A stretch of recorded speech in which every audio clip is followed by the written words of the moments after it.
என்ன பண்ணாலும் எங்கே பார்த்தாலும் இந்த வேலைவாய்ப்பு வந்து ஜனங்களுக்கு இன்னும் அப்படியே தான் உருவாகிருக்குன்னு தான் இருக்குது. இன்னும் இது சரிப்பட்டு வரலைங்க. அது அப்படின்னு கணக்கு பார்த்தா எந்த அளவுக்கு ஒரு சுபிட்சமான வாழ்க்கை வந்து மக்களுக்கு இல்லை. ஒரு அழகான ஒரு சுலபமான வாழ்க்கை இன்னும் தொடங்கலை. இன்னும் திட்டங்கள் கொண்டு வரணும்.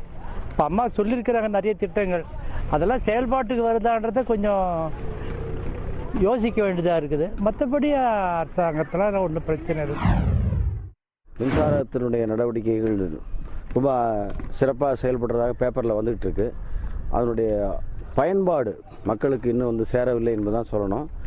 இன்னும் போக போக இதனுடைய தாக்கம் எப்படி இருக்குன்னு சொல்ல முடியாது. பொதுவாக இப்போ சொன்ன மாதிரி குடிநீர் பிரச்சனை கொஞ்சம் இருக்குது.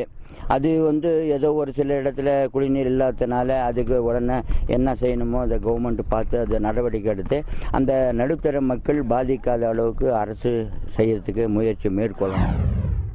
பஸ் ஃபேர் ஏறிடுச்சு, கரண்ட் இல்லை, விலைவாசிகள் நிறைய ஏறினே இருக்குது. ஏரி வேலைக்கிறதுனால கூலி ஆளுங்க யாரும் கிடைக்கிறதில்ல, விவசாயிங்கெல்லாம் பாதிக்குது. கவர்மெண்டோட ப்ளஸ் வந்து இப்போ புகையிலை, ட்ரக்ஸு, டொபாக்கோலாம் ஒழிச்சிட்டாங்க. மைனஸ்ன்னு பார்த்தா கரண்ட் ப்ராப்ளம் தான். விலைவாசிகள்லாம் ரொம்ப கட்டுப்பாடாக இருக்கணும். விலைவாசி உயரம் நாளுக்கு நாள் அதிகரிச்சுக்கிட்டே போகுது. அதெல்லாம் கொஞ்சம் கட்டுப்பாடில் வச்சுக்கணும். அந்த மாதிரி சில இதெல்லாம் குறைகள்லாம் இருக்குது. மற்றபடி நார்மலாக வந்து ஓரளவுக்கு இப்போ பரவாயில்ல. மிக சிறந்த நிர்வாகம் சார், தீர்க்கமான முடிவு. அதாவது யாருக்கும் அஞ்சாத துணிச்சலான முடிவில் இன்றைக்கி நடவடிக்கை எடுத்துனுங்கிறாங்க. இந்த ஆட்சி தொடரணும். ஏரி வேலை, குளத்து வேலைன்னு ஒரு 100 ரூபாய் அப்படின்னு பேசுறாங்க.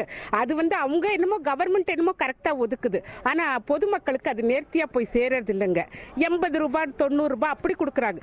இதை வந்து கவர்மெண்ட் வந்து நேர்த்தியா கண்காணிக்கணுங்க.